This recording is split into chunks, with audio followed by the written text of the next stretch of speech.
હાલો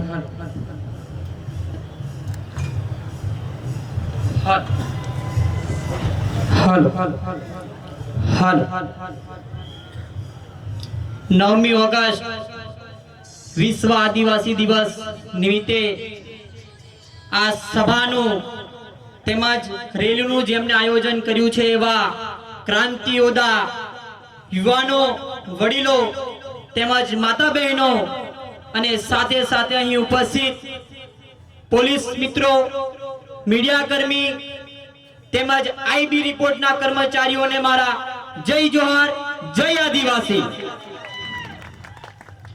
જેમને આ સભા કરવા માટે તેમજ રેલી કરવા માટે જગ્યા આપી છે એવા કબીર પેટ્રોલ પંપના માલિક હનીફભાઈ તેમજ તેમના પિતાશ્રી અને સર્વે મુસ્લિમ સમાજનો પણ આદિવાસી યુવા સમિતિ તેમજ આદિવાસી સમાજ એમનો આભાર માને છે। આજે તમારું આ ઋણ ચૂકવવા માટે આદિવાસી સમાજ હર હંમેશા માટે તમારી સાથે ખભો તો ખભી મિલાવીને ઉભો રહેવા માટે પણ વચન આપે છે।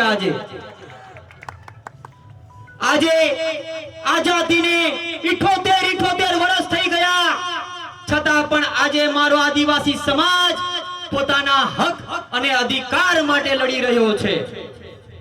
વિશ્વની અંદર જો આદિવાસી સમાજ ઓળખાતો હોય તો એ પોતાની ઈમાનદારી, પોતાની મહેનત અને પોતાના સંઘર્ષથી ઓળખાય છે।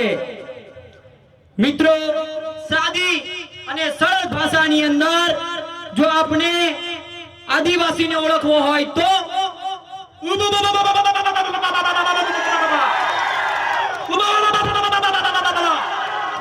આ છે આદિવાસી, આ છે અસલી આદિવાસી।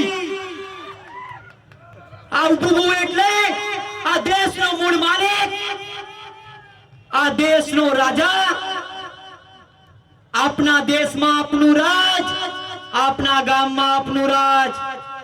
આદિવાસી આ દેશનો મૂળ માલિક છે। હું નથી કહેતો, આ દેશની સુપ્રીમ કોર્ટ કહે છે, આ દેશનું બંધારણ કહે છે, આદિવાસીઓનો ઇતિહાસ કહે છે કે આ દેશનો મૂળ માલિક આદિવાસી છે। તો આજે મજૂર કેમ છે, ગરીબ કેમ છે? સરકારને મોટા મોટા બિલ્ડિંગો બનાવવા માટે, મોટા મોટા બ્રિજો બનાવવા માટે અને મોટા મોટા કમલમો બનાવવા માટે લાખો કરોડો ખર્ચો કરે છે। તો સરકાર તો ગરીબ નથી, તો મારો આદિવાસી સમાજ કેમ ગરીબ છે, કેમ મજૂર છે? આજે મારા સમાજના નેતાઓને સમાજ પ્રેમ જાગ્યો છે। કયો પ્રેમ? સમાજ પ્રેમ।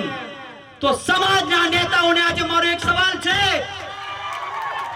સમાજના નેતાઓને મારો એક સવાલ છે કે ઘોઘંબા તાલુકાની અંદર 70% લોકો સિકલ સેલ ડિઝીઝ તેમજ ટીબી જેવી ગંભીર બીમારીઓથી પીડાઈ રહ્યો છે।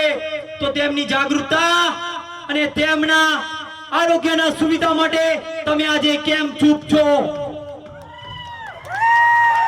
આજે ઘોઘંબા તાલુકાની એક જ બિલ્ડિંગની અંદર સ્કૂલ અને કોલેજ એક જ ક્લાસમાં ચાલી રહ્યા છે।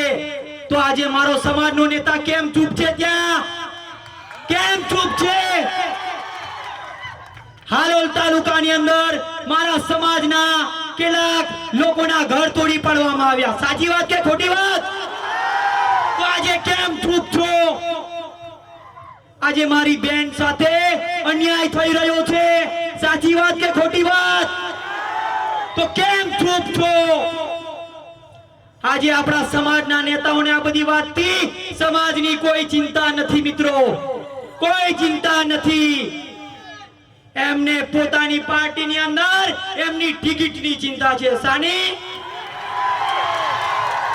આપણા નેતાઓ હાથ જોડે એટલે એમને તાલુકા પંચાયતની ટિકિટ મળી જાય, કઈ?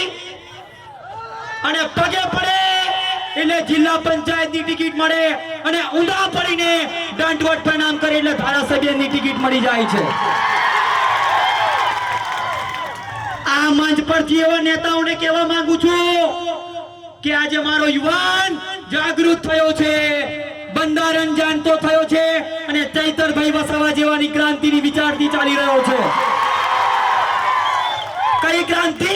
ચૈતરભાઈ વસાવાની.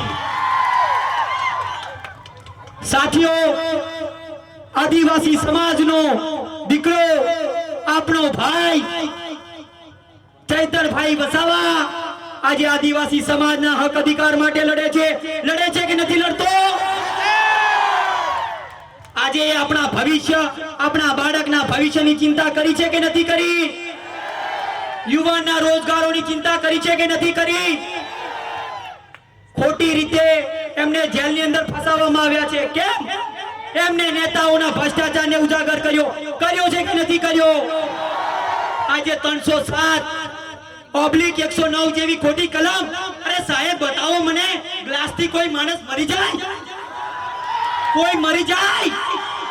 નાના બાળકને પૂછો કે બેટા, ગ્લાસ મારવાથી બાળક, કોઈ પણ માણસ મરી જાય? ત્યારે કહેશે નહીં. તો આજે આ લોકોને ખબર નથી પડતી કે આજે આપણો ભાઈ, આપણો યુવાન ખોટી રીતે ષડયંત્ર રૂપે જેલમાં છે. આજે એ વાતનું મને દુઃખ છે કે આજે મારે નેતાઓ આ જગ્યા પર પણ કેમ ચૂપ છે? મારો ભાઈ, મારો મિત્ર, મારો સમાજનો દીકરો જેલમાં છે. પણ યુવાનો, આજે મને એ વાતની ખુશી છે કે ચૈતરભાઈ ભલે જેલમાં હોય પણ એવા હજારો ચૈતરભાઈ પેદા થઈ ગયા છે. એ વાતની મને આજે ખુશી છે. અરે એવા નેતાઓને અને એવા મારા વિરોધીઓને કહેવા માંગુ છું આ મંચ પરથી કે તમારે મને જેલમાં હોય પૂરવું હોય તો પૂરી લેજો, તમારે મને હેરાન કરવું હોય તો કરી લેજો, મારું દવાખાનું પણ બંધ કરવું હોય તો કરી લેજો. હું આદિવાસીનો દીકરો છું. કોણ? આદિવાસીનો દીકરો છું. સૂર્યદેવની સાક્ષીએ તમને આજે સમાજને વચન આપું છું કે આ તમારો ભાઈ, આ તમારો દીકરો રાત દિવસ 24 કલાક સમાજ માટે જ્યાં બોલાવશે ત્યાં અવાજ ઉઠાવવા માટે, લડવા માટે, સેવા માટે, હર હંમેશા માટે સમાજ માટે પણ ખંભે તો ખંભો મિલાવીને તમારો ભાઈ ઉભો છે. આ નેતાઓની પંગતમાં બેસીને વાત કરે એવો આ તમારો ભાઈ નથી. કોની નેતાઓની પંગતમાં બેસીને વાત કરે કે આ તમારો ભાઈ નથી, આ તમારો દીકરો નથી. માનસિંહ ચૈતરભાઈના મિત્ર અને મારા મિત્રો એમને જેલમાં મળવા ગયા હતા ત્યારે મિત્રો તમારા વતી મેં ચૈતરભાઈને એક સંદેશ મોકલાયો હતો કે જેલની અંદર એમનું મનોબળ નબળું ન પડે માટે કે ભાઈ, તારે ચિંતા કરવાની જરૂર નથી, સમાજના કામ ચાલુ છે. તારી વિચારધારા પ્રમાણે મારા યુવાનો આજે કામ કરી રહ્યા છે અને તારું શરીર સાચવવાનું છે. જ્યારે તું જેલમાંથી બહાર નીકળીશ ને તો ખંભાથી ખંભે મિલાવીને આવા હજારો ચૈતરભાઈ તારી સાથે લડવા માટે, સમાજ માટે, હટાવવા માટે ઉભા છે. ત્યારે ચૈતરભાઈએ પણ તમને એક સંદેશ મોકલ્યો છે મિત્રો કે ડોક્ટર સાહેબ, મારા યુવાનોને કહેજો કે સંવિધાન વાંચે, સંવિધાન વાંચે, સંવિધાન વાંચ્યા પછી સમાજમાં જાગૃતતા ફેલાવે. અને એવું પણ કીધું છે કે હવે આ સરકાર, આ નેતાઓ સુધરે નહીં તો પેલી અંગ્રેજો વાળી લડત લડવા માટે પણ તૈયાર રહે. હવે ચૈતરભાઈ ની 13 તારીખે સુનાવણી છે. એ સુનાવણીની અંદર ચૈતરભાઈને જામીન મળી જાય એ માટે આપણે સૌએ 3 વખત જય જોહરનો નારો લગાવીશું. જય જોહર, જય જોહર, जय जोहर. जेल का ताला टूटेगा, जेल का ताला टूटेगा, जेल का ताला टूटेगा. અને આ સરપંચ મિત્રો પણ ઉપસ્થિત છે તો સરપંચોને પણ કહેવા માંગુ છું કે તમે કોઈ સમાજના કાર્યકર્તા બનતો, કોઈ પાર્ટીના ગુલામ અને કાર્યકર્તા ના બનતા. સમાજના કાર્યકર્તા બનશો તો જીવનના છેલ્લા શ્વાસ સુધી સમાજ માટે કામ કરી શકશો.